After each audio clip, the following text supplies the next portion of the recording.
Welcome to the Infidel Podcast of the Damned, the weekly companion show of the Infidel News.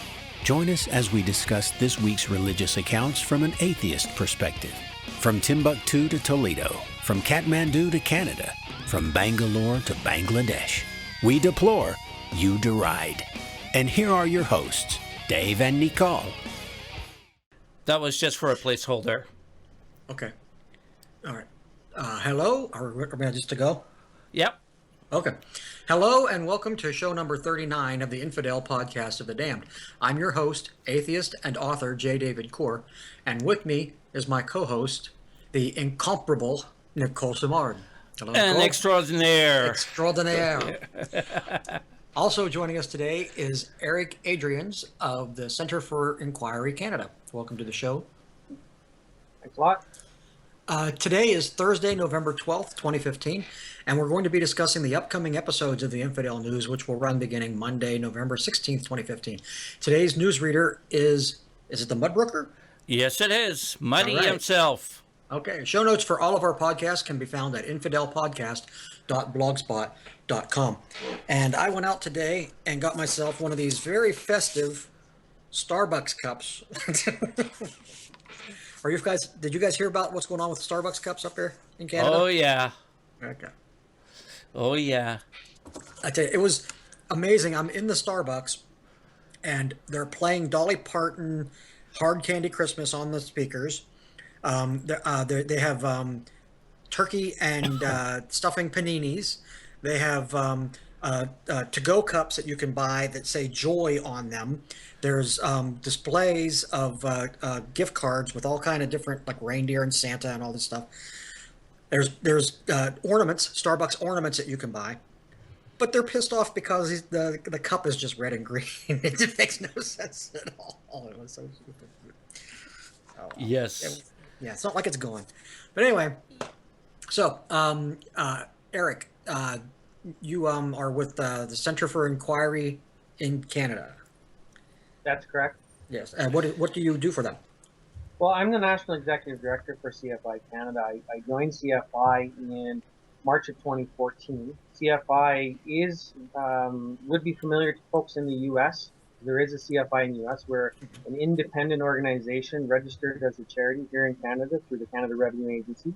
We have a Canadian board of directors, and we're an educational charity that focuses on science and secularism. We provide services all across the country in 10 branches, and we advocate for science and secularism. So if there's an issue in Canada that deals with those things, then our members and volunteers are involved. Where are you located? Well, I'm located, I come into the Toronto office a couple of times a week, which is the only physical office that we have in the country. But I come in here a couple of times a week and help out with the things that need to be done here. Most of the branches are fairly independent, and I don't have to be there on a day-to-day basis. I get to focus on the national priorities and help guide things that way. Okay. What kind of projects are you guys working on at the moment? Well, in terms of secularism, there's a couple of really important issues going on. In the world, as I'm sure your viewers will be aware, there are issues in Bangladesh with Mukto Mona bloggers being attacked and targeted by fanatics. So we've certainly been involved with that, trying to raise awareness for the issue and lending support to Tarek Rahim and Monica Mystery. Now, Tarek is one of the individuals who was attacked on October 31st and is still in hospital today.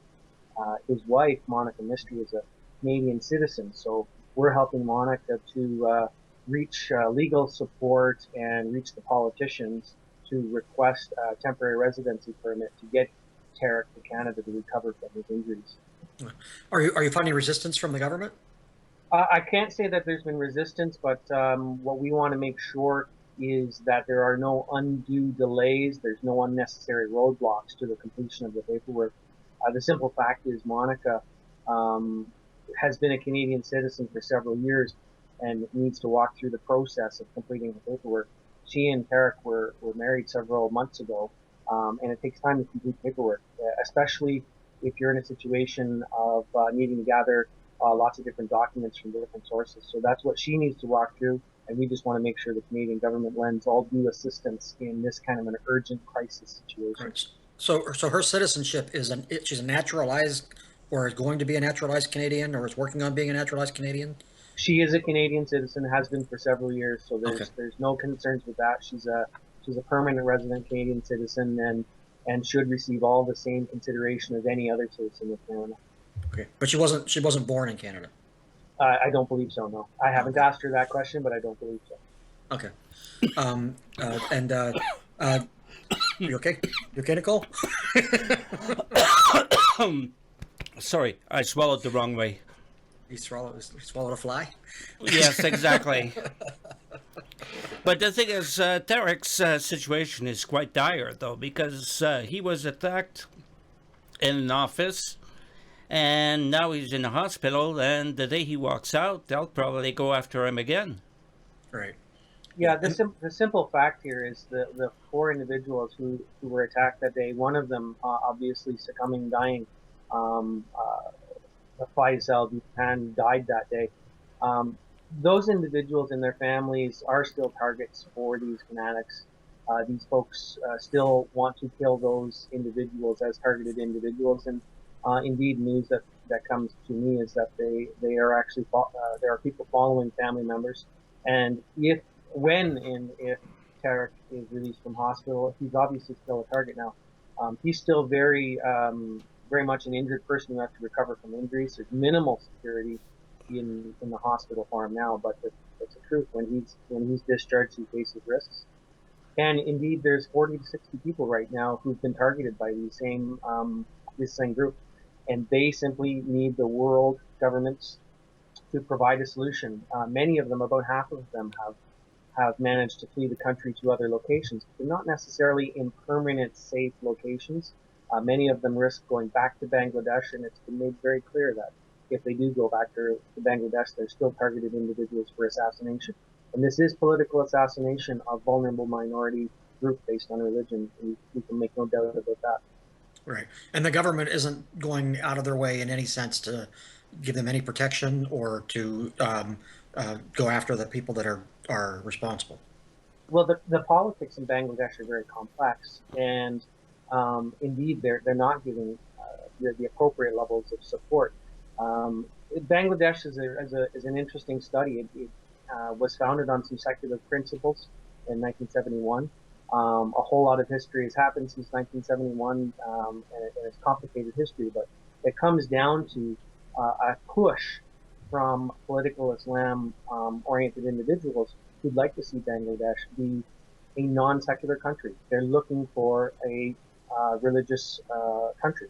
Mm-hmm. And some of the politicians there, bearing in mind that it's a majority Muslim country, some of those politicians are playing up to the vote, not wanting to alienate their voters.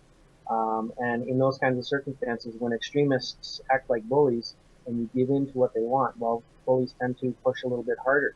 Mm-hmm. So whether police are in a position to provide assistance, or whether even the Rapid Action Battalion is in a position to provide assistance is a real question. And it doesn't appear that their Prime Minister is stepping up to defend this minority group, this group of intellectuals. Instead, they're vilifying them and making the situation worse. Didn't the Prime Minister say recently that there was nothing special about those attacks, that that kind of stuff is going on all around the world? Yeah. Exactly. That's the sort of line, and their chief inspector of police had issued a statement that the bloggers, as had the Prime Minister, the bloggers and the writers need to not hurt people's religious sentiments. Don't cross the line is the kind of message that's been sent to folks. It's a really deep concern when you have people publishing, as Abhijit Roy did, publishing books about things like evolution, known scientific fact, if you will, publishing books about that, trying to do education about critical thinking and rationalism and philosophy. Their lives are at risk. You take a look at one of the books which generated a lot of this attention, which which in essence resulted in Avijit Roy's murder, there were only 3,000 copies of that book published. That's not what you would call a huge mass market distribution. That's a relatively small academic-oriented distribution. And yet what we've seen in 2015 is a series of attacks and murders, starting with Avijit Roy and the terrible injuries to his wife, Rafida Banya Ahmed, and carrying on with Washakar Rahman and Ananta Bijoy Das and Nilay Neal.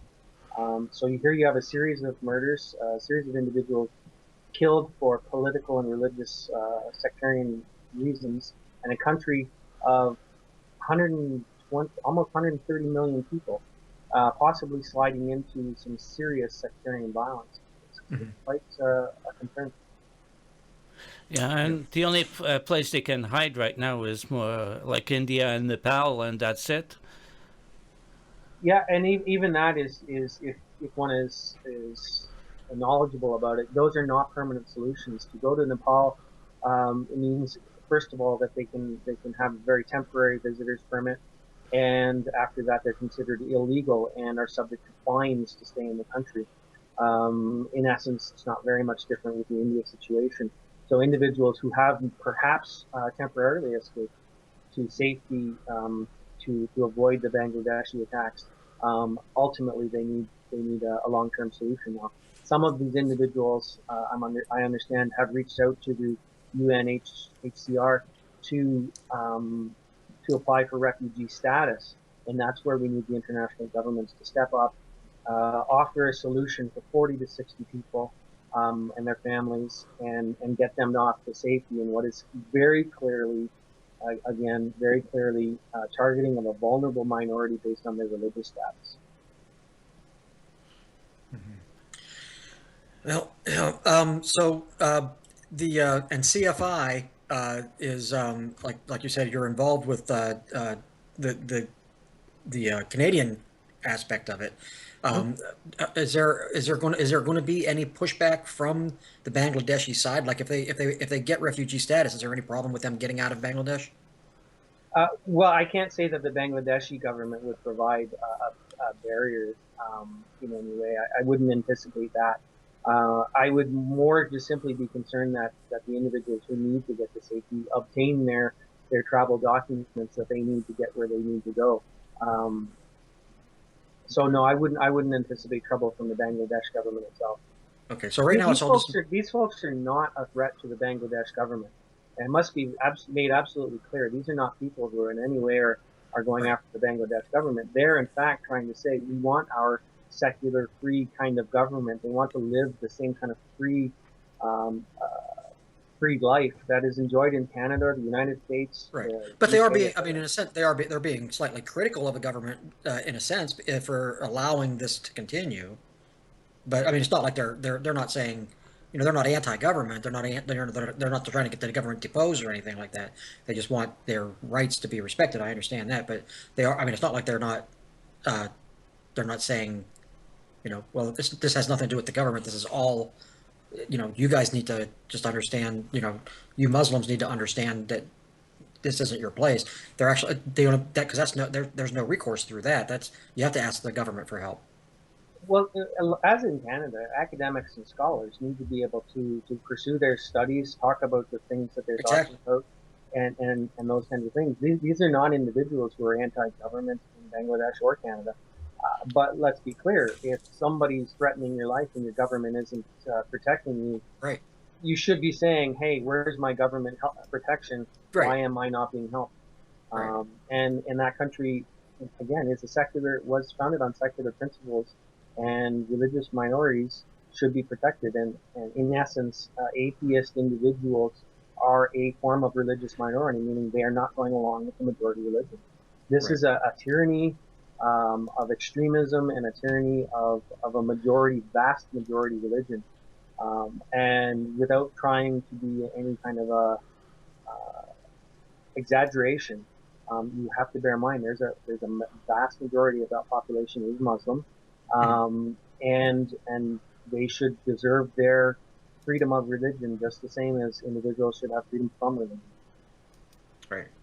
Yeah, but freedom of religion, like we always hear atheists in the United States and Canada say, freedom of religion is also freedom from religion. Absolutely. Yeah. So. And the thing is, though, like I remember after Avijit Roy was killed, the government said, "Well, we're going to make that group illegal. The group that killed him, that was responsible for his death." And then after that, in June, I was interviewing another blogger who has found sanctuary in Germany. His name is Asif Muhyiddin. And he was saying that's useless what the government did, because those guys, they just start again under a different name, and it just keeps going and going, and there's never any change. Right. The part of the issue with that is these attacks go back, if you track them, this particular sort of series of targeting, of scapegoating the atheist intellectual community goes back to 1999. And individuals who had been arrested in the past, involved in attacks in the past, indeed there were the same kind of machete murders, they were actually let out on bail, and one of those individuals was subsequently identified as the murderer in one of these newer attacks. So when you arrest somebody, know that they're involved with murders, and then release them, that's not showing a whole lot of seriousness in terms of prosecuting crimes, and it certainly doesn't send a whole lot of confidence messages to the community that's been targeted. So it's quite a serious matter, and certainly the folks that I've spoken to are expressing their very serious concern that things may get worse, and that the group is not being addressed. The simple fact is that the Bangladeshi government should be taking serious steps to identify the people who are behind planning these murders. In a couple of these murders case, the individuals who murdered the writers had never even read the writing that they murdered somebody for. So when you put that into context, almost anybody involved in the secular community who writes a single word or participates in a podcast like this could be targeted without ever having had the benefit of their own words being heard. Mm-hmm. Yeah. Their words were heard. They just weren't heard by the people that they were, Well, certainly, if somebody was going to kill me for something I'd said, I hope they actually knew what I said. Right. So I think that's sort of what I'm getting at.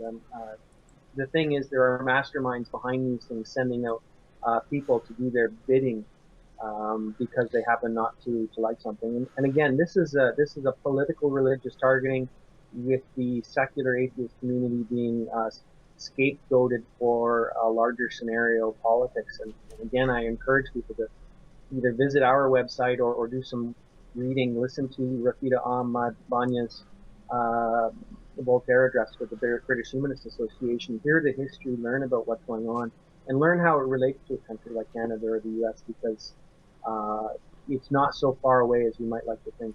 Right. It's not Saudi Arabia, it's not Pakistan. Right. This address that you said there's an address that we can listen to? Yeah, if you visit our website, centerforinquiry.ca, or check on YouTube, you'll find the Voltaire address from the British Humanist Association from earlier this year. And Rafida Banya Ahmed, the spouse, who herself is a writer in her own regard, and a very notable individual. She speaks about the murder of her husband, Avijit Roy, and about the history and the background. Okay. Yeah, we'll have to make sure we get that in the show notes so people can, click right over and see it. Is it? It's video? It's a video. Yeah. Is there also a transcript? There's a transcript on our website. Okay, cool. Very good. Yeah, what you were saying before too about these people haven't read the material. That's nothing unusual, because for example, if you remember 25 years ago, the movie Last Temptation of Christ came out, and there were all these people picketing the movie. None of them had seen it. None of them had read the book. So I mean, it happens all the time. When Salman Rushdie was at risk, not the Mufti or whatever it was that put the fatwa out on him, I don't think had read the book. So they just, Well, indeed, and this is at root something that we need to comprehend is that for individuals who are scientists, for individuals who are philosophers, for individuals who just are lay persons like myself who have an interest to inquire into the real world and science and the natural environment, to be targeted for education by ignorance, by people who won't even take the time to know who they're murdering, who won't even take the time to listen to what somebody else has to say. This is the fight. To prevent people from acting out of ignorance, to prevent people from following blindly what somebody else tells them they have to do. Right. Blindly is also a right word, because very often they don't even know their own religion. They are just blind followers. Right. Yeah. Well, that's like, that's most what there's a particular one religion, I can't remember which one it was.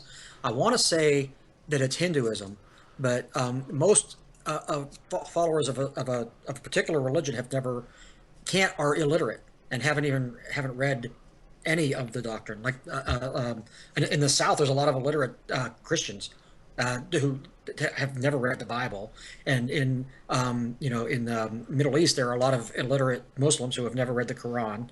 And then there's also people in the Middle East who aren't allowed to read the Quran unless it's in Arabic, and they don't speak Arabic. Like the Persians don't speak Arabic, and so they've never read the Quran. They don't know what it says. But you really have to delve that and realize that in Bangladesh, as an example, when I was speaking with one of the writers, he indicated to me that colloquially in the environment, the word blogger means atheist. Now, for the rest of the world, you can blog about a variety of things. You could blog about shoes. You could blog about coffee cup colors, which has nothing to do with atheism. In that country, being able to read and write is equivalent to being an atheist. So it shows you the disparity that is possible.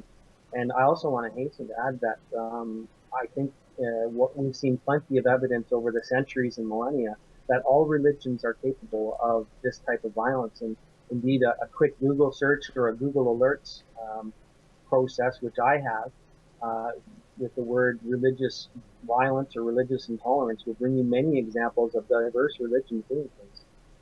In India, in Bangladesh, and in a variety of countries around the world. Right, and that's actually a brilliant segue into our first story. Did you do that on purpose? Nicole, let's go ahead and run the first story, and then we'll talk about that.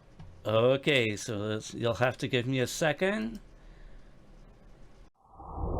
Sikhs serve thousands free lunch at Utah conference to demonstrate equality. At the 2015 Parliament of World Religions, which took place for 5 days starting on October 15th, the Nishkam Centre of a UK-based Sikh organization hosted thousands of participants in a celebration known as Langar, which means common kitchen. The event celebrates universal equality of people, and those partaking, regardless of their social standings, must all sit on their floor with their heads covered by a ceremonial cloth and be served delicious-looking vegetarian cuisine consisting of curries, rice, and naan bread. The Parliament of World Religions was formed in Chicago in 1993. Since then, meetings have also been held in Barcelona, Melbourne, and Cape Town, while this year's event in Salt Lake City. Speakers at the conference represent a wide variety of faith traditions. Okay, we're back. Okay, so in that story, we have a case of ecumenical Sikhs, and the way most people think of Sikhs is that way. People think of Sikhs as being peaceful, ecumenical, open up. But in Punjab, right now, there's a situation going on. I think it's still going on, where they're reacting violently because they found some pages of their holy text torn up. And they've been rioting, they've been destroying businesses, and these are Sikhs. These are people that you think of as peaceful people. Yeah, peaceful. The epitome of peaceful religion. Well, it's rather interesting. When we were speaking through our email and website, when we were communicating to our members about our concerns with Bangladesh, An individual in Ontario sent me a message that read, and I'm paraphrasing slightly, but read something to the effect of, do you really think CFI can make a difference for people in Bangladesh and we can't do something for people in Canada? So when I followed that up, what I learned was in an Ontario community, there are some folks who participate in a Tark-Shield society, which is a rationalist society, and they're being targeted for blasphemy here in Canada, and the victims apparently of border blaster radio stations broadcasting out of the United States and targeting these individuals for blasphemy and calling down a community to go after these individuals. So I intend to meet with them and start talking to our members and making some noise about that here in Canada to say, we don't necessarily know what's happening in some Canadian communities as well. And we need to really be aware of what's going on in places like Punjab, as well as our own backyards. And the thing is, what you just said about border stations, I think you were talking about American stations? Yeah, border blaster radio stations. But what they have is they have their transmitters set up to broadcast over to Toronto from the U.S. And that's where I was thinking, the differences between total free speech in the U.S. and hate speech in Canada, where we do have free speech, but we do put limitations on it.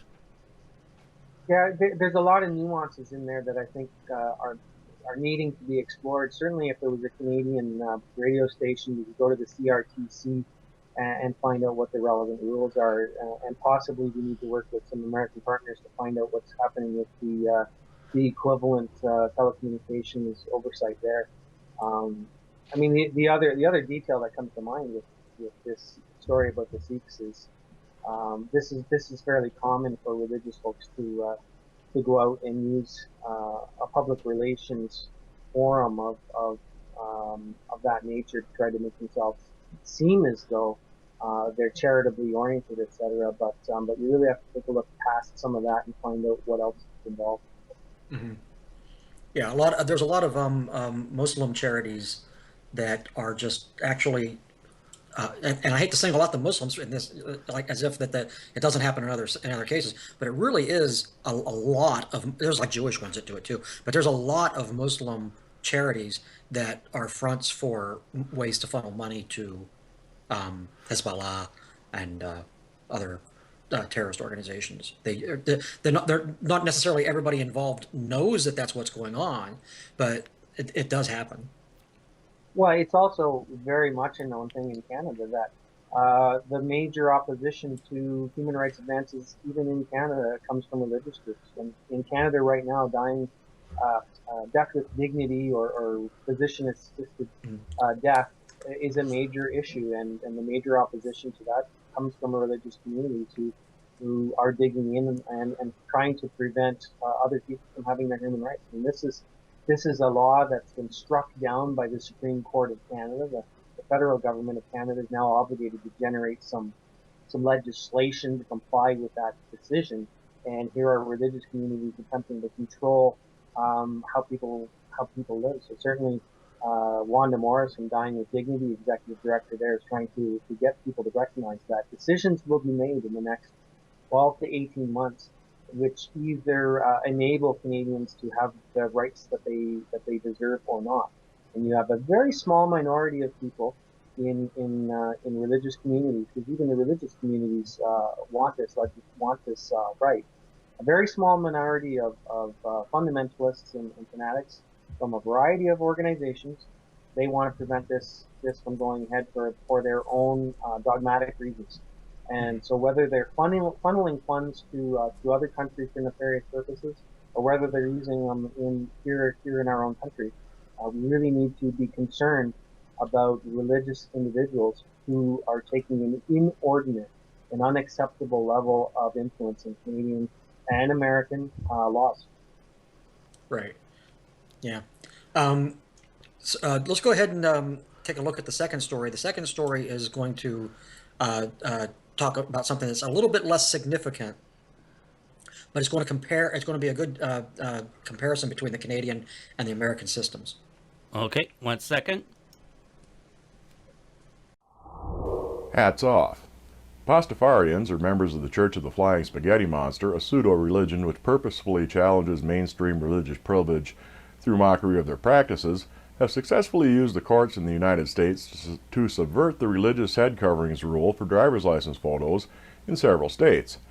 However, Isabelle Nariana of Montreal, Quebec, Canada, was not so fortunate. She was denied the right to be photographed for her license when she showed up at SAAQ, Quebec's Ministry of Transportation, dressed in full pirate costume, a common Pastafarian theme. However, when she replaced her pirate cap with an Islamic head covering, saying she was a pirate who happened to be Muslim, the agency accommodated her. Feeling that her rights had been violated, she took her complaint to court. Said Nariana, "I believe I have the same right to express my personal beliefs and chosen religion as much as someone wearing a kippah, a hijab, or a turban." Judge Stéphane Sans-Fasson disagreed, saying too many people implicated in the real litigation with consequences that could affect their lives or those of their children or enterprise are waiting their turn in court for us to be silent about the monopolization of these resources to determine if the plaintiff can be photographed wearing a colander or a pirate hat. We forget too often that the courts are a public service with limited resources that must not be abused. The judge concluded by noting it is not up to the courts to rewrite charters. That's up to the legislators if they choose to do so. And we're back. Okay, so in my opinion, and I'll preface this by saying I'm not a lawyer and I don't play one on television.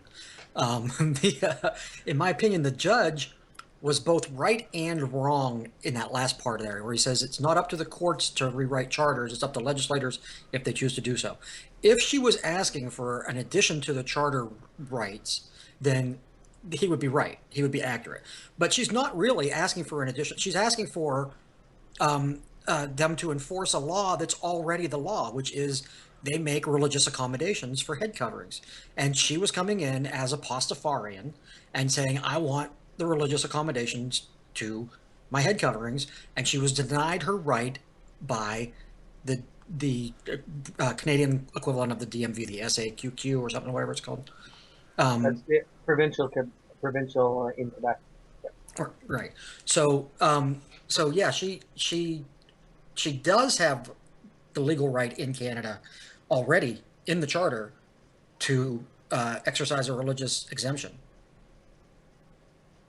Well, the interesting thing for me with this kind of situation, and it does come up from time to time, as I'm sure people in our members and in our community would understand that. The Pastafarian issue, wearing the colander, it does come up from time to time.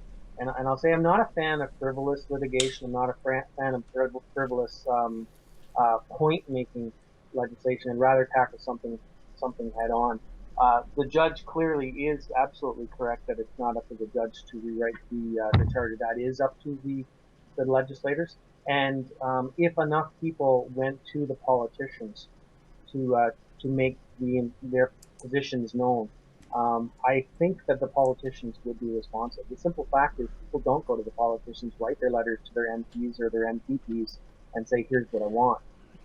I've certainly been in this circumstance of going to the previous Minister of Foreign Affairs, Trade and Development, and the simple response that they were able to give me on some of the issues was, if this is such a big issue, why aren't we hearing from Canadians?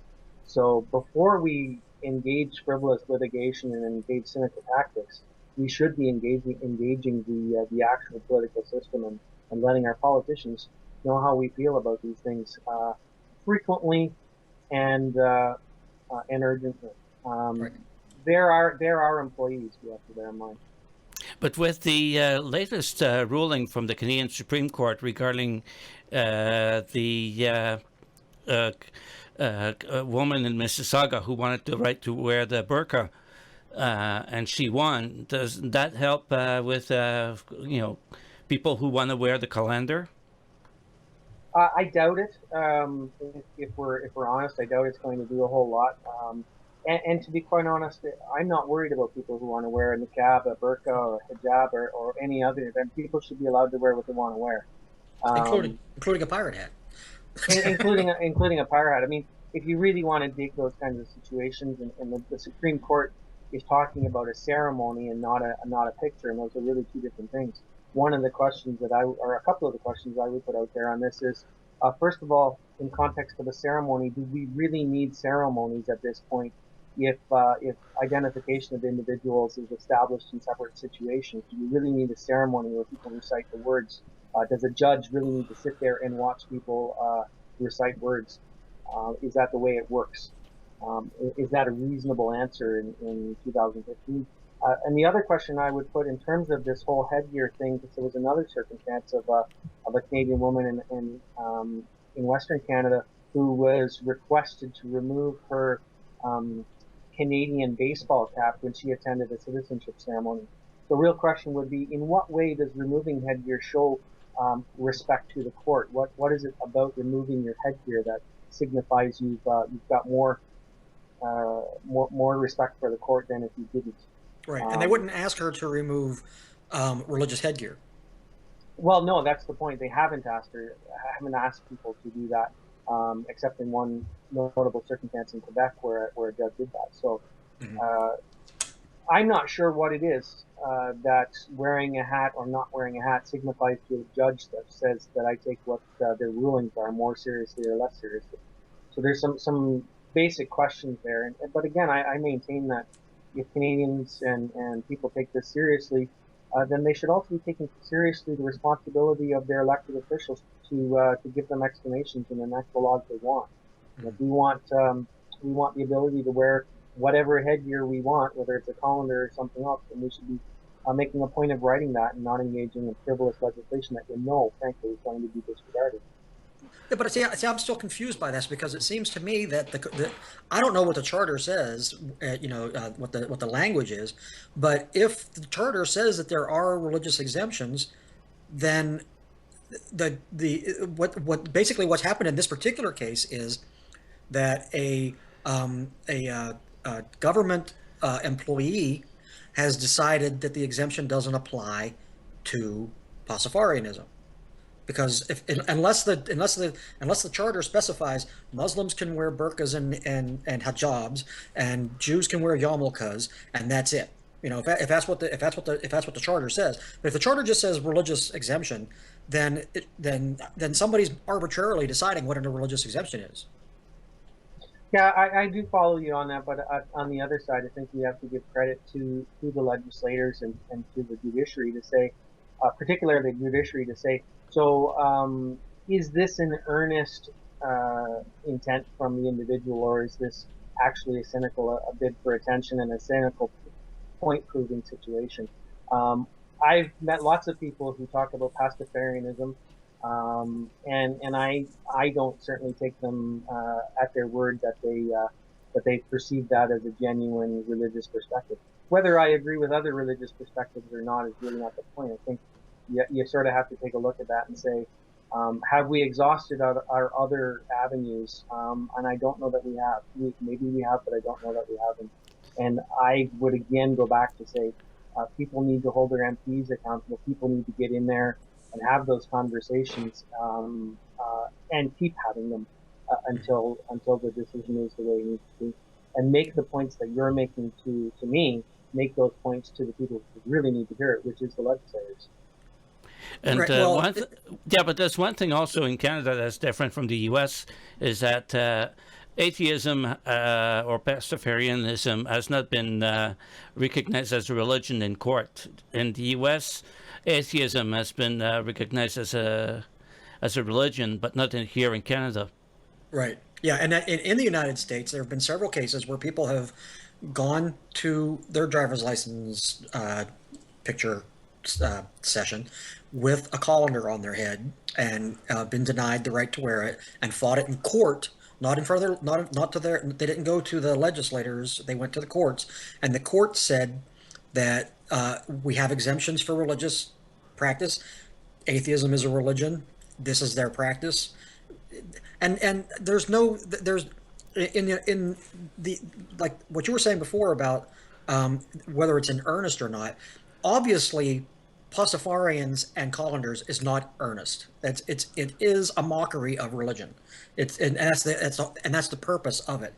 But as a free speech right, we have the right to mock religion, and we need the right to mock religion. And one can say that a person doing that is being a dick, and I would say that they're being a dick. I wouldn't want to wear a colander on my head, and my driver's license picture, just to mock religion. I wouldn't do it.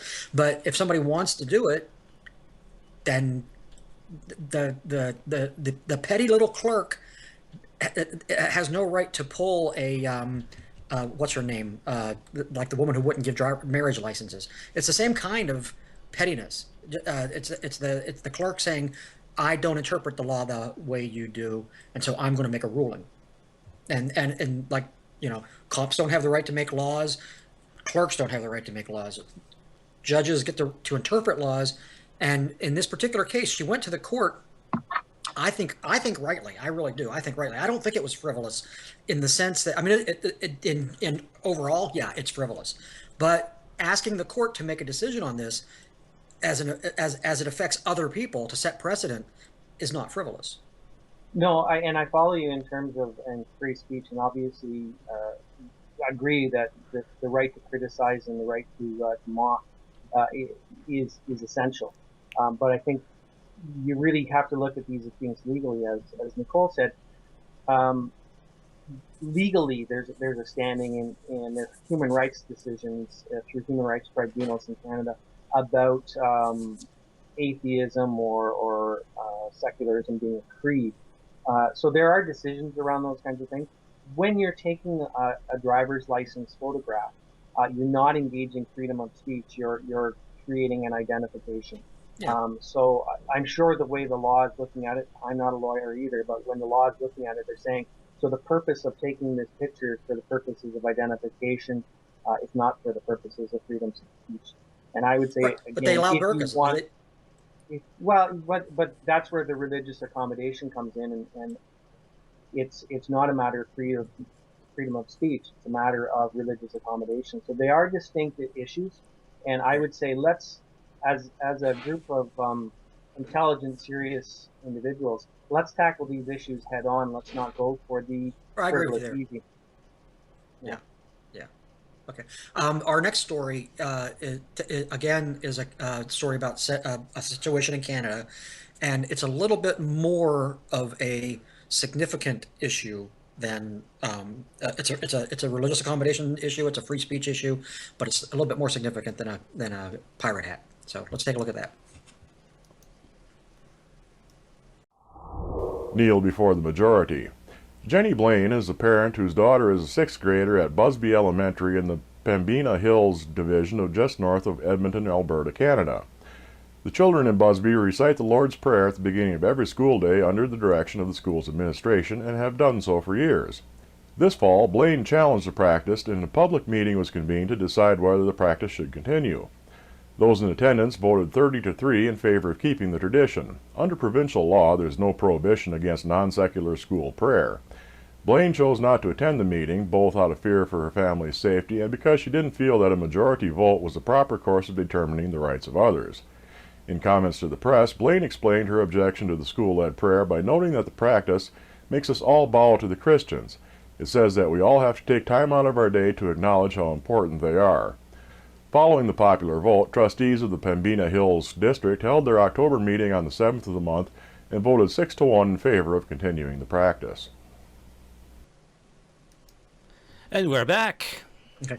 This is the kind of situation, in my mind, where Canada needs something like America's First Amendment protections to be spelled out better in the charter, because like as it currently exists in Canada, as I understand it, schools and communities have the right to make the decision whether or not they're going to do this. No community is going to decide not to do it if the majority wants to do it, and there's no reason for the majority to want to do it other than, as the woman in the story said, because it makes them feel important. Yeah, it's actually pretty complex, and this kind of a fight is going on in different places in the country. First off, it's important to bear in mind that education is a provincial purview, so every province has a slightly different scenario going on. So Alberta is a very specific case as well. In Alberta, the Alberta government of Alberta claims a kind of constitutional loophole which allows this to happen. And that community is not the only community in Alberta where there's issues. Another one would be, for example, Tabor, Alberta. And this kind of tyranny of the majority isn't able to exist there. So that's an issue. But you see other provinces such as Ontario where there's actually the Catholic School Board, which is basically one of the largest nonprofit organizations in the country with huge budgets and huge staff and an ability to discriminate against employees by refusing to hire anybody who's not Catholic. So there's a lot of issues with the school boards in Canada, and indeed the human rights, United Nations Human Rights has cited Canada in violation of human rights in the past over this. We've had some of our members do billboards around this. So absolutely, we need some work on that front to oppose it. One of the things CFI Canada has done is we've enabled some of those individuals in the different provinces to share their strategies, share their methodologies of approaching this kind of issue. And indeed, the Lord's Prayer does happen, but it doesn't happen in every province, and it doesn't happen consistently. So fortunately, for example, in Ontario, there's apart from the Catholic School Board, there's the public school boards where the Lord's Prayer does not happen. And in fact, there was a Supreme Court decision earlier in 2015 which struck down the Lord's Prayer at city councils. So it's just a matter of time, I think, before constitutional protections and human rights protections, Charter of Rights and Freedoms reaches out and court cases happen. But what we're often held back by is the sheer cost of doing the legal work and being able to fund these things case by case.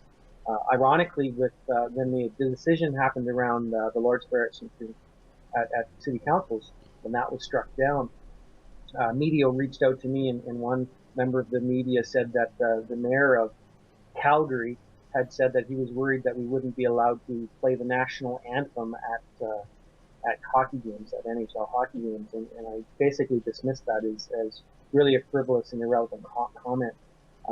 Certainly the national anthem has a reference to God in it, but striking down the Lord's Prayer at schools is nowhere close to stopping NHL games from happening. We really have to follow the Supreme Court's intentions, and what they're trying to do is keep things equal for all residents. And if you don't want your child to be saying the Lord's Prayer, they shouldn't be subject to it in a school just because the other 70% is ready to go along with it.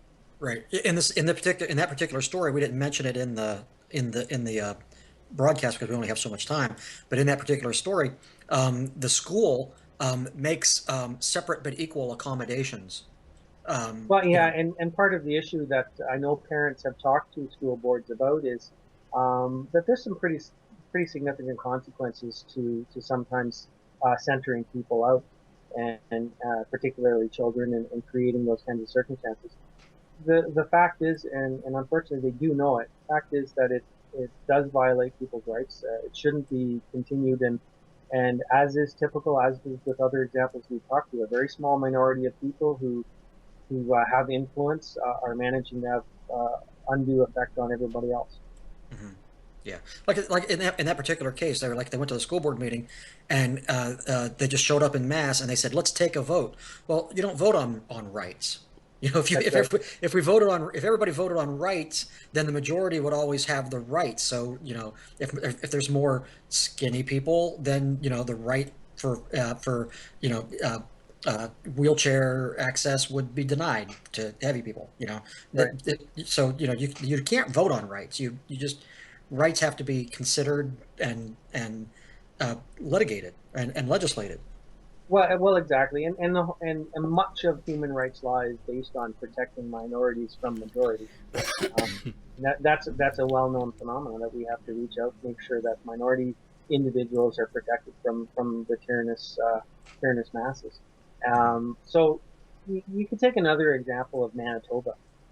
In Manitoba, the Winnipeg School Board, one of the Winnipeg School Boards, actually reached out to the provincial legislators to ask for their provincial law to be modified. The way that the law currently runs in Manitoba is if a religious group is able to meet certain criteria, getting certain signatures, they have access to the school to do certain certain projects and programs. Well, the Winnipeg School Board wanted to change the law to such that the school board itself could decline groups if they so chose. And so, in essence, they were looking for the opportunity to discriminate and make choices. And I sent a letter to the then Minister of Education saying the correct answer here is to stop all religious groups from having access to schools, not to allow any of them, and not to certainly allow discriminatory access based on what a few school board individuals want at any given time. Right.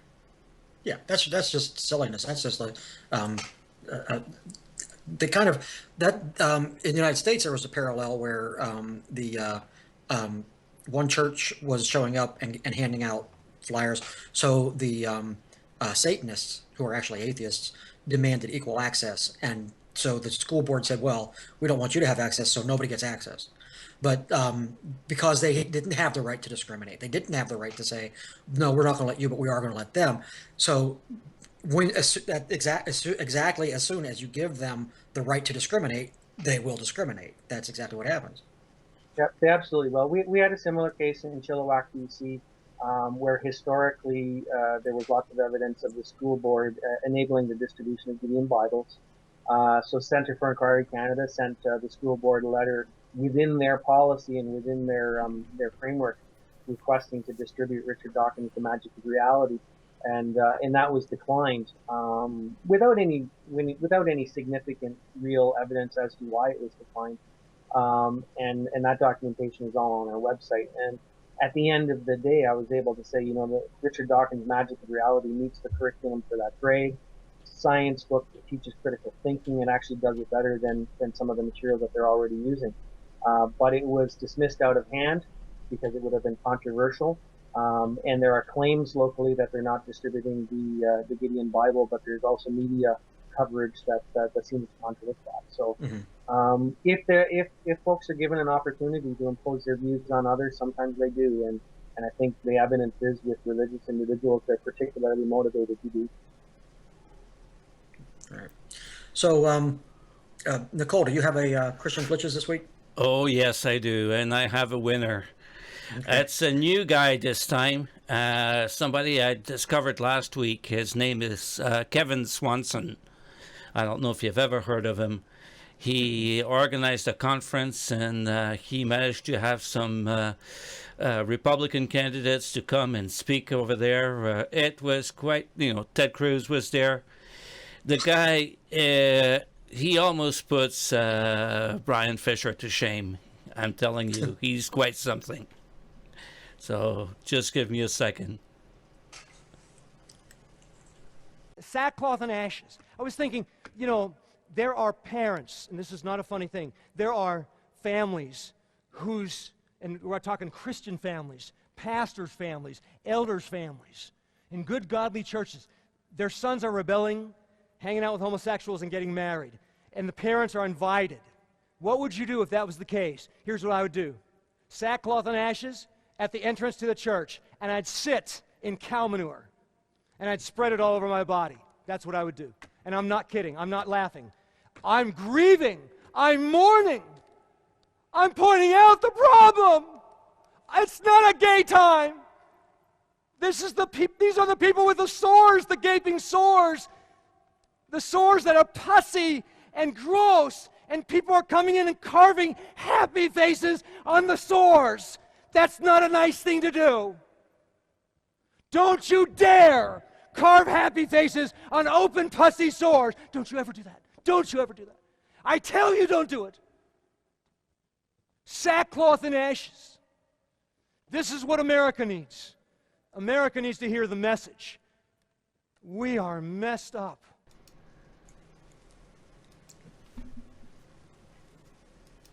And we're back. Okay, so because was he talking about AIDS? Is that what he's talking about with the pussy sores? I don't know. and who's carving happy faces in pussy sores? I don't understand that either. But how healthy is it to sit in manure? And cover himself in manure. Cover himself in manure, especially. I mean, that's how you get pussy sores. I kind of suspect if, as he said, one of his children was homosexual, he wouldn't have to worry about covering himself with manure. Somebody else would be picking up the shovel. He like almost started to cry. He was like so sad about gay marriage. I don't know. That was bizarre. Okay, that new guy, is he going to be this new? Is he coming out? Coming forward? Not coming out, but he could come out too. But is he the new one coming forward? Is he like the new Eric Hoven, the new? He doesn't have a YouTube channel that I know of. It's just through Right Wing Watch that I found him. Okay, so yeah, but I mean, is he okay? So he's not. Is this like his 15 minutes, or is he going to be? Do you think he's going to be around? I hope he's going to be around. I just hope. He's just priceless. He's got so many things in there. You know, he's talking about putting all gays to death. He just won't stop. He has a real, you know, he's a jewel. And the Republicans actually went to this thing that he sponsored. Oh yeah. Yeah. See, that should be enough right there. If you know, Barack Obama and Reverend Wright got to be, you know, as big as it did, this should be like huge. Anybody like any. You know, remember when Sarah Palin was running for vice president and they found that video of her with the getting baptized by the crazy guy? Yeah. That did nothing. That didn't hurt her at all. Nobody cared. But in the meantime, Reverend Wright and like was like this focus of the 24-hour news stories for like a month, and you know. So, but anyway, there's a huge double standard in this country. I'm telling you. So was I right when I said I've got a new winner? Yeah, that guy's definitely up there. He's one of the craziest I've seen. That's yeah. Well, and his conference last week was called Freedom 2015. Freedom, just freedom. Freedom 2015. Yeah, was there a Freedom 2014? I don't know, but it was a national religious conference. Okay. Where was it, do you know? I have no idea. I'm guessing Florida. I'm just going to throw that out there. Actually, just for our listeners' sake, I will look up the conference and see if I can put some details in the description section, because it's really worthwhile. Well, I mean, it's clear that a guy like that, he's over the top and saying, we can laugh, but the serious side of it is if he has access to politicians and politicians are going to listen to somebody like this speak, these are the folks who are being aggressive and getting in front of politicians and creating some of the havoc, mayhem, and human rights problems that we've been talking about today. Right. These yeah, guys like in the Middle East. In the Middle East, his kind of craziness is like mainstream, and in Uganda, crazy religious fanatics like him almost got that kill the gays bill passed. Exactly. It's actually quite.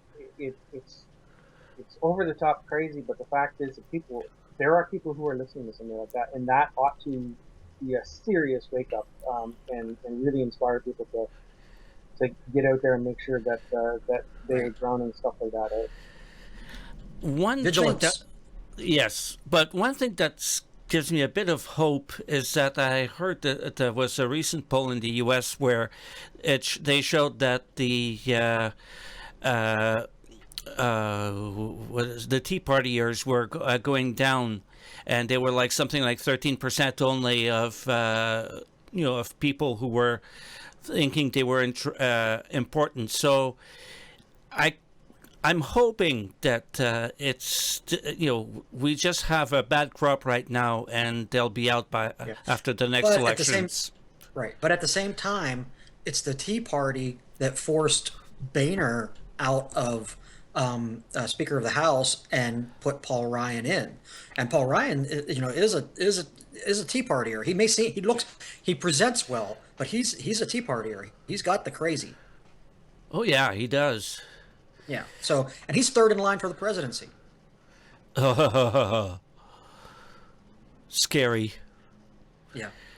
We're not as far from some scary stuff as we'd like to be, I think.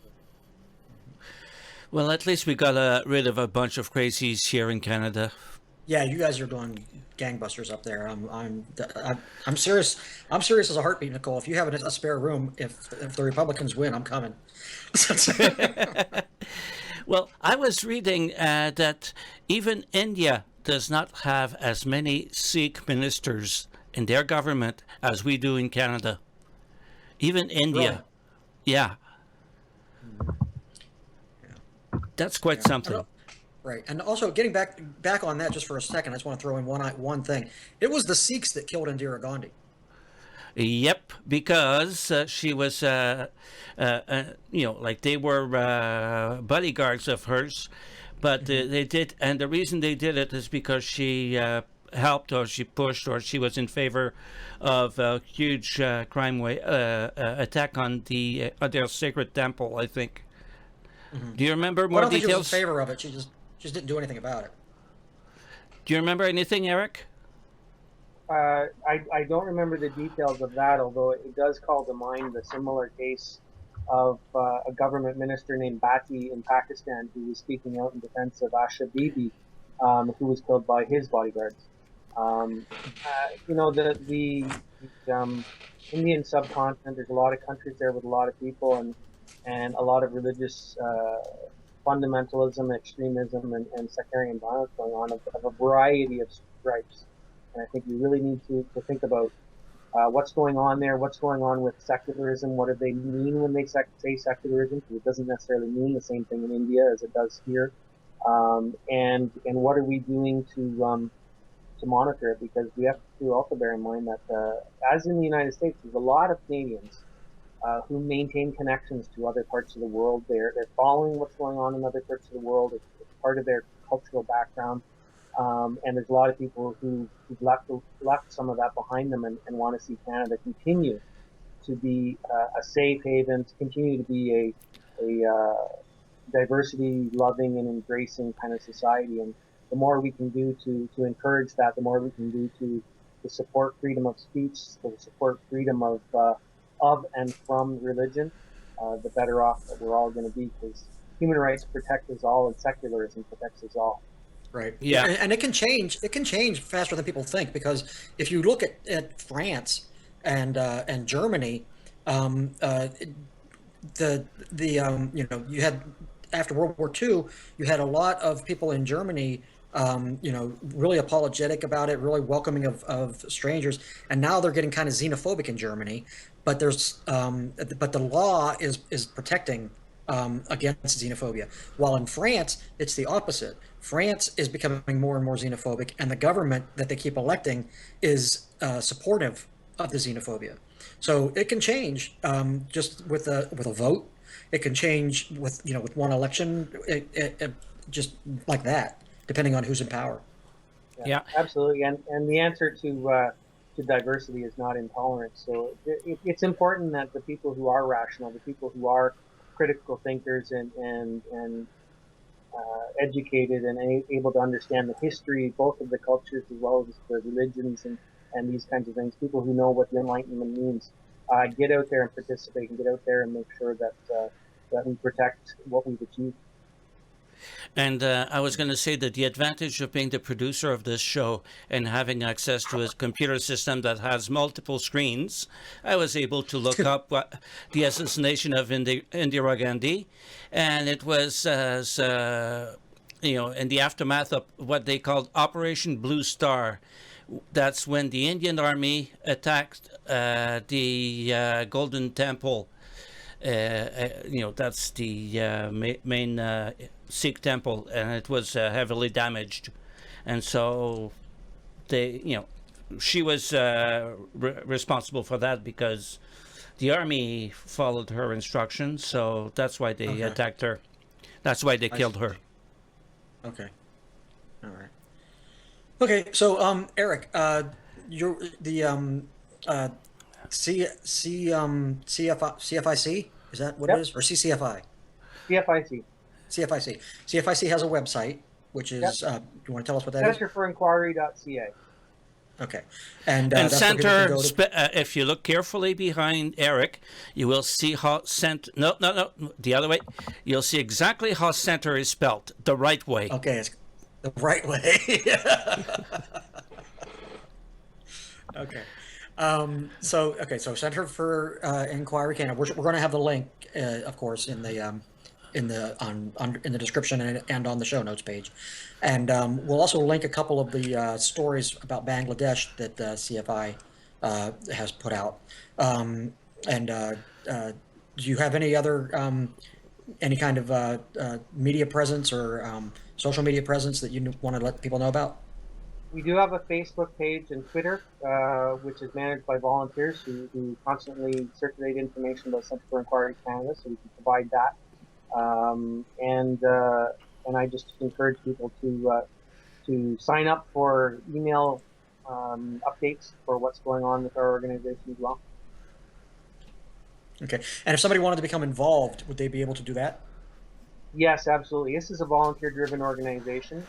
Everything virtually that's done by the organization is done by volunteers. I'm the only staff individual with the organization right now. And so I say, drop me an email, visit the Join tab on our website, join as a member. It's only $30 a year, and get engaged. We look for a variety of skills, talents, abilities, and participation in order to make it all happen. Okay. Nicole, do you have anything coming up on your channel? Yes, I do. And I want to make sure everybody knows that within a day or two, there will be a presentation that was filmed. It's Sandy Donaldson. He is an atheist blogger who lives in Toronto, who did a presentation at the non-conference in August.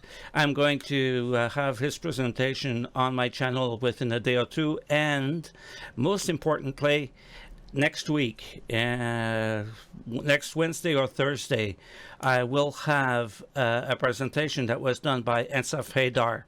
She is the wife of Raif Badawi, who is incarcerated in Egypt. So that's two big presentations Egypt? to look forward to. Yeah, in Egypt. Sorry, Oh, not in yes. Egypt. No, sorry, in Saudi Arabia. Saudi Arabia. Yes, Right. yes.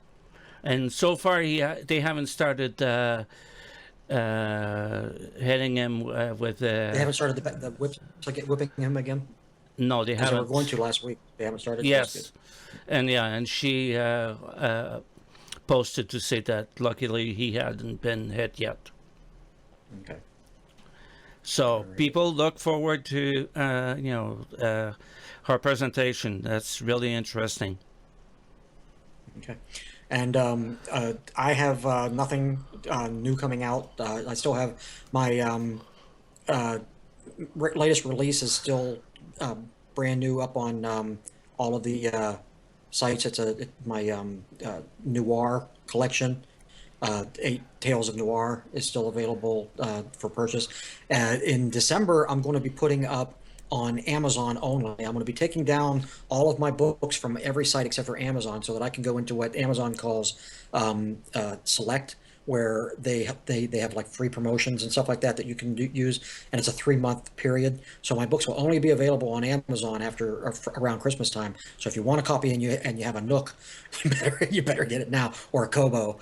But the whole series is going to be available in a box set. So you'll be able to get all of the mystery novels that are available right now for my atheist detective series, Lupa Schwartz. You'll be able to get all of those around Christmas time in a box set. Get the whole set. So look for that. So that's all for today. Please make sure that you subscribe to the Atheism TV channel. There you can watch the Infidel News for the Damned, where our talented team of writers and anchors present these and other stories not normally covered in the media. In the coming week, the Infidel will rerun today's stories and many more fascinating ones. You'll find Atheism TV at youtube.com/atheismtv. The Infidel Podcast of the Damned is a Nicole SD production. Nicole and I would like to recognize and say thank you to Truth Surge, who did the voiceover use at our intro and gave us permission to use music from his song Lied To as our opening theme. We'd also like to thank Eric for participating in today's podcast. Thank you, sir. Nicole's channel is NicoleSD and can be found at youtube.com/NICOLSD. I'm Gamut Man on YouTube, at Gamut Man on Twitter, and my blog and information on my books, including my nonfiction title, Believe It, You Know an Atheist, as well as my mystery novels featuring the atheist detective Lupa Schwartz, can be accessed at tinyurl.com/lupalanding. While there, you can sign up to receive my newsletter. Signing up also entitles you to choose one free ebook title from my collection of 99-cent novellas. Thank you for watching, and we'll see you next week. Thank you.